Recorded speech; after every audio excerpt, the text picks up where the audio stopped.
ಹೇ guys, ಇವತ್ತೊಂದು simple topic ಮಾತಾಡೋಣ ಅಂತ ಬಂದಿದ್ದೀನಿ. How to remove negative energy from the home and one self.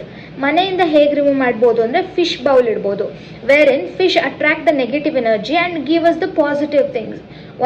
ಇನ್ನೊಂದೇನೆಂದರೆ bowl full of water, ಆಮೇಲೆ ಚಿಕ್ಕ ಚಿಕ್ಕ ಹೂವುಗಳಿಡ್ಬೋದು, ವೇರ್ ಇನ್ ಫ್ಲವರ್ಸ್ ಎಲ್ಲ ನೆಗೆಟಿವ್ ಎನರ್ಜಿನ ಅಬ್ಸ್ಟ್ರಾಕ್ಟ್ ಮಾಡಿಬಿಟ್ಟು ನಾವು ಕ್ಲಿಯರ್ ಮಾಡ್ತೀವಲ್ಲ ಹೇಗಿದ್ರು, ಸೊ ಅವಾಗ ನೆಕ್ಸ್ಟ್ ಪಾಸಿಟಿವ್ ಎನರ್ಜಿ ಮತ್ತೆ ಬರುತ್ತೆ. ಅದೊಂದು ಮೆಥಡ್. ಇನ್ನೊಂದೇನೆಂದರೆ ಇವಾಗ ತುಂಬ ಟ್ರೆಂಡಿಂಗಲ್ಲಿದೆ, ಫೌಂಟನ್ಸ್ ಯೂಸ್ ಮಾಡ್ತಾರೆ ಎಷ್ಟೊಂದು ಜನದಲ್ಲಿ. It is also type of ದೃಷ್ಟಿದೋಷ ಅಂತಲೇ ಹೇಳ್ತಾರೆ.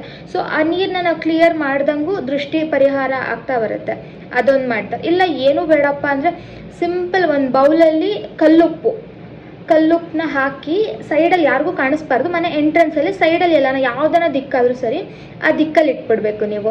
ಅದನ್ನು ಎವ್ರಿ ಪೌರ್ಣಮಿ ಹುಣ್ಣಿಮೆ ಕ್ಲಿಯರ್ ಆಗ್ತಿದ್ದಾಗ ನೆಕ್ಸ್ಟ್ ಡೇ ಅದನ್ನು ಚೇಂಜ್ ಮಾಡಬೇಕು. ಎವ್ರಿ 15 ಡೇಸ್, ಅದನ್ನೇ ಹೇಳಕ್ಕೆ ಬಂದಿದ್ದು. ಎವ್ರಿ 15 ಡೇಸ್ ಚೇಂಜ್ ಮಾಡಬೇಕು. ಇದೆಲ್ಲ ಕ್ಲಿಯರ್ ಆದಂಗೂ ಸೆಲ್ಫ್ ನಾವು ಹೆಂಗೆ ಕ್ಲಿಯರ್ ಮಾಡ್ಕೋಬೋದು ಅಂದರೆ, ಪಿಂಕ್ ಸಾಲ್ಟ್ ಬರುತ್ತೆ ನೋಡಿ. ಪಿಂಕ್ ಸಾಲ್ಟ್ನ ಎವ್ರಿ ನೈಟ್ ಅವ್ರು ನಿಮ್ಗೆ ಯಾವಾಗ ನೆಗೆಟಿವ್ ಅಂತ ಅನಿಸುತ್ತೋ ನೈಟ್ ಒಂದು ಶವರ್ ತಗೋತೀರಲ್ಲ, ಸೊ ಆ ಟೈಮಲ್ಲಿ ಅದನ್ನು lower part of the body, not upper part, lower part of the body apply ಮಾಡಿಬಿಟ್ಟು ಶವರ್ ಮಾಡಿದ್ರೆ ಇಟ್ಸ್ ಆಲ್ಮೋಸ್ಟ್ ಗೆಟ್ ಕ್ಲಿಯರ್. ಇನ್ನು ನೀವು ಫುಲ್ ಶವರ್ ಮಾಡಬೇಕು ಅಂತಿದ್ರೆ ಕಾಫಿ ಯೂಸ್ ಮಾಡಿದ್ರು negative energy, that is nothing but Rahu ದೋಷ, ಅದು ಪರಿಹಾರ ಆಗುತ್ತೆ ಅಂತ ಹೇಳ್ತಾರೆ. If you want any more information please do like, share. Thank you.